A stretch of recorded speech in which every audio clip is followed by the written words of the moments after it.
آج انشاءاللہ تعالی ہم سورہ ہود کی آیت نمبر 17 اور 18 پڑھتے ہیں اور ان آیات کو سمجھنے کی کوشش کرتے ہیں۔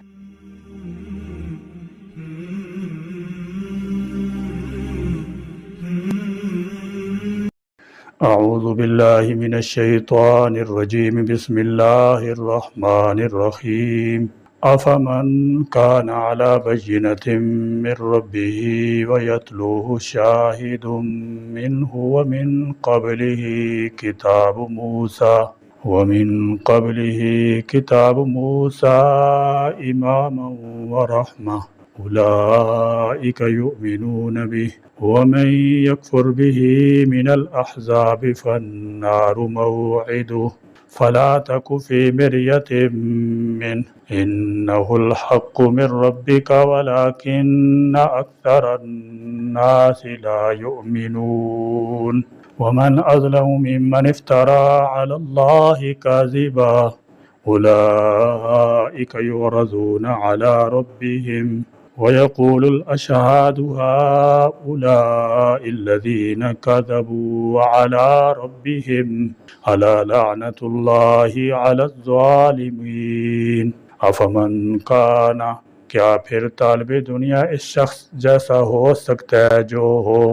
علی بینۃ واضح دلیل پر من ربہ اپنے رب کی طرف سے ویتلوہ اور اس کے پیچھے شاہد ایک شاہد گواہ ہو منہ اس اللہ کی طرف سے ومن قبلہ اور اس سے پہلے کتاب موسیٰ کی کتاب اماماً حالانکہ وہ پیشوا ورحمہ اور رحمت ہے۔ فرمایا فمن کان علی بینۃ من ربی، یتلو تلا یتلو کا معنی ہے پیچھے آنا، مراد اس کی تائید کرنا ہے۔ اس آیت کی مفسرین نے کئی تفسیریں کی ہیں، ان میں سے دو تفسیریں زیادہ درست معلوم ہوتی ہیں۔ سب سے واضح اور درست تفسیر تو یہ ہے کہ کیا وہ شخص جو اپنے رب کی طرف سے بینہ واضح دلیل پر ہے، وہ شخص سے مراد رسول اللہ صلی اللہ تعالی علیہ وسلم اور آپ کے متبع مومن ہیں۔ بینہ سے مراد نبوت کی نشانی اور دلائل بھی ہیں، اور وَيَتْلُوهُ شَاهِدٌ مِّنْهُ اس کی طرف سے ایک گواہ اس کی تائید کر رہا ہوں میں۔ شاہد سے مراد قرآن مجید ہے جو آپ کی صدق کا شاہد ہے، اور اس سے پہلے موسیٰ علیہ السلام کی کتاب سے مراد تورات ہے جو آپ صلی اللہ تعالی علیہ وسلم کی نبوت کی شہادت دے رہی ہے۔ مطلب یہ ہے کہ کیا یہ رسول اور اس کے پیروکار جو اپنے رب کی طرف سے دلیل پر ہیں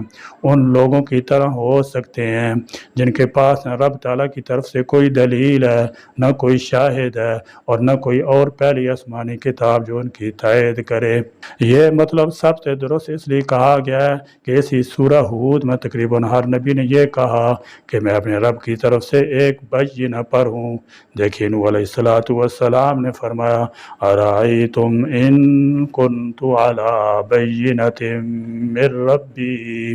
وآتانی رحمتا من عندہ فعمیت علیکم انلزمکموہا وانتم لہا کارہون۔ اے میری قوم، کیا تم نے دیکھا کہ اگر میں اپنے رب کی طرف سے ایک بینہ واضح دلیل پر قائم ہوں اور اس نے مجھے اپنے پاس سے بڑی رحمت عطا فرمائی ہو، پھر وہ تم پر مخفی رکھی گئی ہو، تو کیا ہم زبردستی سے تم پر چپکا دیں گے جبکہ تم اسے ناپسند کرنے والے ہو؟ صالح علیہ السلام نے کہا یا قوم ارائیتم ان کنت علی بینۃ من ربی۔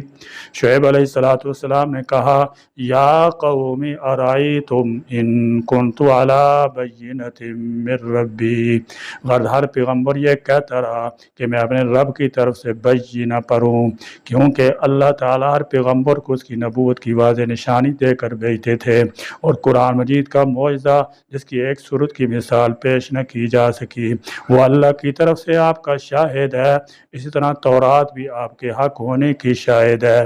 دوسری تفسیر یہ ہے کہ بینتن سے مراد عقل سلیم وہ فطرت سلیمہ ہے جس پر انسان کو پیدا کیا گیا ہے، اور وہ عید الستو ہے جس کا ہر شخص اپنے آپ پر شاہد بنایا گیا ہے، اور وہ ہے توحید الہی اور اپنے رب کی پہچان۔ فرمایا الستو بربکم، کیا میں واقعی تمہارے رب نہیں ہوں؟ اور آپ صلی اللہ تعالی علیہ وسلم نے فرمایا کل مولود یولد علی الفطرت فابواہ یحودانہ او ینصرانہ او یمجسانہ،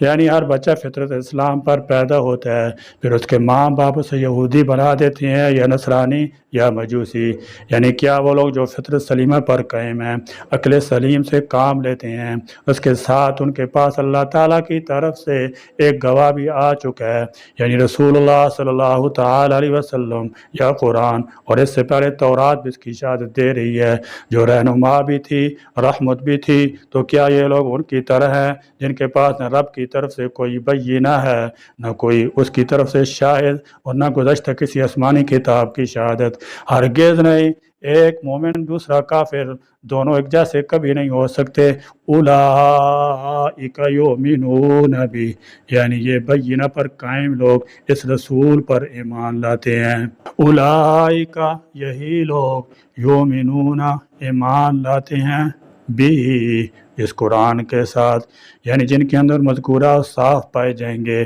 وہ قرآن کریم اور نبی پر ایمان لائیں گے۔ وَمَن یکفر، اور جو شخص کفر کرے بھی اس کے ساتھ، من الاحزاب، گروہوں میں سے، فالنار، تو آگی، موعدہ، اس کی وعدہ گاہ ہے۔ مسلم شریف کی حدیث ہے والذی نفس محمد بیدہ لا يسمع بی احد من هذه الامہ یہودی ولا نصرانی ثم يموت ولم يؤمن بالذی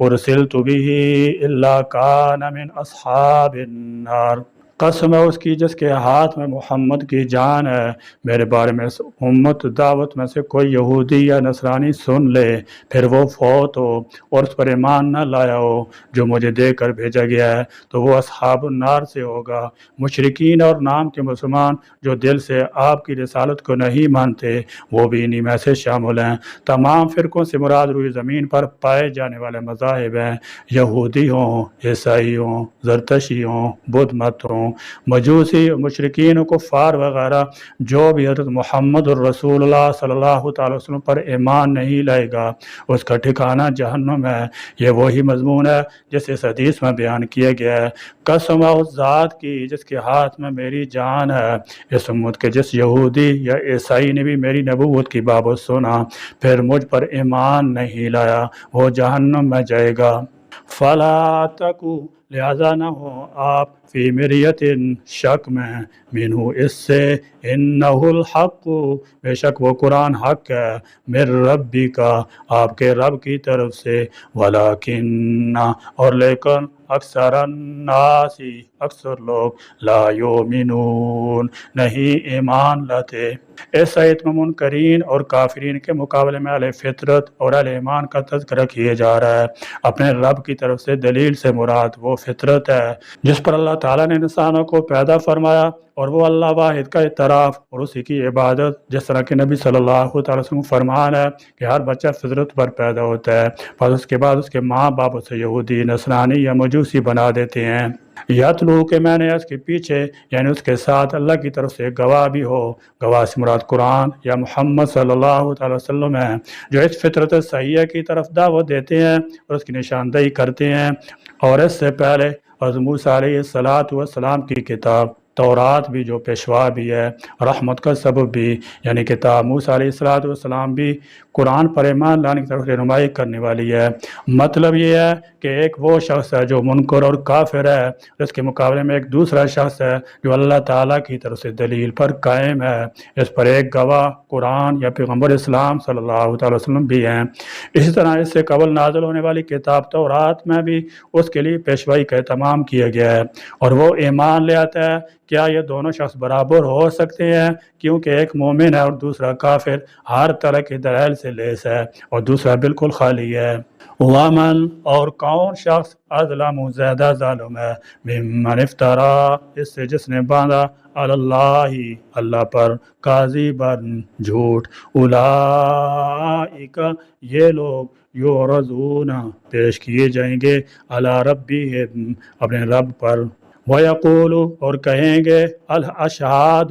گواہ فرشتے۔ اشہاد شاہد کی جمع بھی آتی ہے جیسے صاحب کی جمع اصحاب آتی ہے، اور شہید کی بھی جیسے شریف کی جمع اشراف آتی ہے، اور یہ گواہ فرشتے کرام کاتبین بھی ہو سکتے ہیں، انبیاء بھی، عامۃ الناس بھی۔ اور جب اپنا جرم تسلیم نہ کرنے پر اصرار کریں گے تو اس کے جب عارف بھی اس کے خلاف گواہی دیں گے، اور شہادتوں کی بنا پر ہی اس پر فرد جرم عائد کی جائے گی کہ فی الواقع ان لوگوں نے اللہ پر جھوٹ باندھا تھا۔ ہؤلاء الذین یہی وہ لوگ ہیں جنہوں نے، یعنی ویقول الاشہاد ہؤلاء الذین گواہوں سے مراد ان کے پیغمبر یا وہ فرشتے جو عمل لکھتے ہیں، اور علماء جنہوں نے اللہ کے احکام کی تبلیغ کی، یہ سب گواہ کفار کے متعلق اعلان کریں گے کہ یہی لوگ ہیں جو اپنے پروردگار سے جھوٹی باتیں منسوب کرتے تھے۔ کاذبو جھوٹ باندھا تھا علی ربہم اپنے رب پر، الا آگاہ رہو لعنت اللہ اللہ کی لعنت ہے علی الظالمین ظالموں پر۔ افتراء کے معنی یہ ہے کہ کوئی بات خود ایجاد کر کے اللہ کے ذمہ لگا دی جائے یا اسے شریعت سے ثابت کرنے کی کوشش کی جائے، اور یہ کام گناہ کبیرہ ہے۔ پھر افتراء کی بھی کئی قسمیں ہیں، مثلا کسی حلال چیز کو حرام یا حرام کو حلال قرار دینا اور شریعت کا حکم ثابت کرنا، یا اللہ کے سوا کسی دوسرے بزرگ، نبی یا پیر فقیر کو یا آستانے کو اپنے نفع و نقصان کا مالک سمجھنا، یا یہ سمجھنا کہ اگر قیامت کو ہم سے مواخذہ ہوا تو ہمارے پیروں میں اتنی قدرت ہے کہ وہ ہمیں چھڑا لیں گے، یا منزل من اللہ کلام کو منزل من اللہ نہ سمجھنا۔ یہ سب باتیں شرک یا ایسے ملتی جلتی ہیں۔ ایسے لوگوں سے قیامت دن کسی قسم کی روح رایت نہیں ہوگی۔ علی رؤوس الاشہاد ان کے جرم کو ثابت کر کے قرار واقعی سزا دی جائے گی، جبکہ دوسری مومن گناہگاروں سے اس قسم کی سختی نہ ہوگی، بلکہ اللہ تعالیٰ ان سے نرمی کا سلوک اختیار کریں گے، جیسا کہ حدیث سے واضح ہے۔ یا اللہ پر جھوٹ باندھنے والوں سے فرمایا اولئک یعرضون علی ربہم یہی لوگ ہیں جو اپنے پروردگار کے سامنے پیش کیے جائیں گے۔ ایک دن آنے والا ہے جب سب کو اللہ کی بارگاہ میں حاضر ہونا پڑے گا۔ ویقول الاشہاد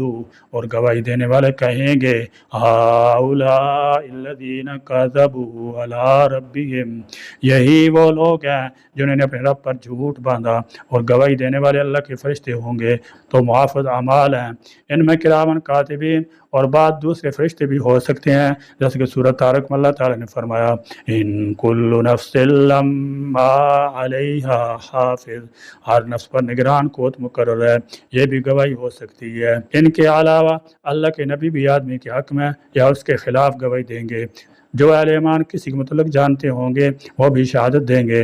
کہ فلاں نے اللہ پر جھوٹ باندھا تھا۔ اللہ کا فرمان ہے جس قطع زمین پر ہم عبادت کرتے ہیں یا گناہ کا ارتکاب کرتے ہیں وہ قطع بھی بول کر گواہی دے گا، غرض کہ نیکی اور بدی کا ہر مقام اور شجر و حجر بھی انسان کے حق میں یا خلاف گواہی دیں گے۔ انسان کے اپنے اعزاز جوارح کے متعلق سورہ یاسین میں موجود ہے الیوم نختم علی افواہہم وتکلمنا ایدیہم وتشہد ارجلہم بما کانوا یکسبون۔ اس دن ہم ان کے منہوں پر مہر لگا دیں گے اور ان کے ہاتھ اور پاؤں بول کر گواہی دیں گے کہ اس شخص نے فلاں فلاں جرم کیا تھا۔ کفر شرک معصیت کے سارے پول کھل جائیں گے، کسی کا حق غصب کیا ہے، کسی کو تکلیف پہنچائی ہے، ہر چیز کے مطلب گواہ پیش ہو کر بتا دیں گے کہ یہ وہی لوگ ہیں جنہوں نے خدا تعالیٰ پر افتراء باندھا ہے، انہوں نے اس ذات پر جھوٹ باندھا ہے جو ان کی خالق، پرورش کرنے والی، نعمتیں بخشنے والی، قائم رکھنے والی ذات ہے۔ دیکھو انہوں نے کتنے بڑے جرم کا ارتکاب کیا، پھر حکم ہوا الا سنو لعنت اللہ علی الظالمین ظلم کرنے والوں پر اللہ کی لعنت ہے۔ لعنت کا معنی خدا کی رحمت سے دوری ہے، لہذا مفتری اشخاص اللہ کی رحمت کے قریب نہیں آ سکیں گے بلکہ پھٹکار میں رہیں گے۔ اللہ تعالیٰ میں قرآن کی روشنی میں اپنی زندگی کو سنوارنے اور اس کی ہدایات پر عمل کرنے کی توفیق عطا فرمائے، آمین۔ وآخر دعوانا الحمد للہ رب العالمین۔